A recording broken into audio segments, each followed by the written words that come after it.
العالم كله تقريبا بيرحل اللاجئين اللي عندهم بكل الطرق اللي ممكن تتخيلها، ومفيش بني ادم بينطق على تصرفات الدول ديت، لكن الشغل كله والكلام كله ما بيتقالش غير ضد مصر بس. ويا ريت مثلا بترحل زيهم، مثلا في ناس بيبقى عندهم اقامات وبيرحلوهم، مصر ما بتعملش كده. مصر بترحل الناس اللي قاعده بطريقه غير قانونيه او غير شرعيه ومعهمش اقامات، وكمان برضه مش عاجب بعض الناس. وكده كده مصر مستمره، يعني مش هتشغل بالها بالكلام ده. والغريب بقى انك تلاقي كل الكلام او اي هجوم بيتقال على مصر ما بيتقالش غير من المطاريد اللي قاعدين بره. مصري بقى، سوري، سوداني، مهما كانت جنسيته ايه، بقى قاعد بره وهو اللي بينتقد تصرفات مصر في الداخل. طب معلش، انت مال اهلك ليه يطلع ويعمل فيديوهات ويقعد ينتقد ويعمل وهو قاعد مرمي بره اصلا؟ وكلامهم مش خوفا على ابن بلدهم، لا، ده هدفهم هو تأجيج الفتنه الداخليه داخل مصر. والكلام ده قلناه قبل كده كتير. في ناس هدفها هو خلق فتنه داخليه جوه مصر لقيام حرب اهليه بكل الطرق اللي ممكن تتخيلها ولا تتخيلها. وتيجي بقى تبص على السوري او السوداني اللي قاعدين جوه مصر، وده مش دفاعا عنهم، وهم نفسهم اللي بيهاجموا ولاد بلدهم اللي مرميين بره، يقولوا لهم انتوا السبب اللي خليتوا المصريين ما بقوش عاوزيننا، كلامكم هو السبب اللي خلى المصريين عايزيننا نمشي، احنا ما شفناش من المصريين اي حاجه وحشه. ونفس الناس ديت برضه هي اللي بتنصف الحكومه المصريه، وهي اللي بتقول ان الحكومه المصريه بتمشي الناس اللي قاعده من غير تصاريح، وده حق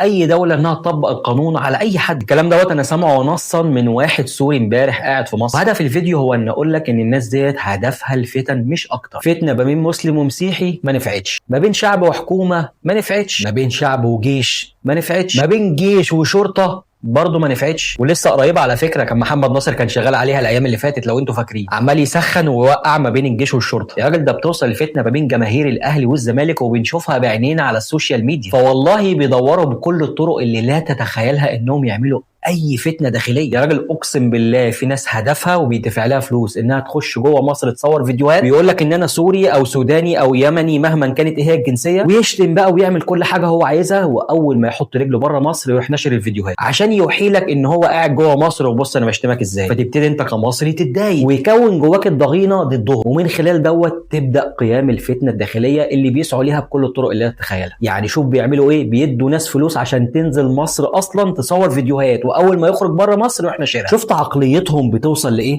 فدول تتوقع منهم اي حاجه تتخيلها، وبرضه في النهايه اللي عايزاه بلدي هتعمله، واللي عايزاه بلدي هو اللي هيكون. ومهما كانت بلدي بتعمل ايه احنا معاها ظالمه او مظلومه.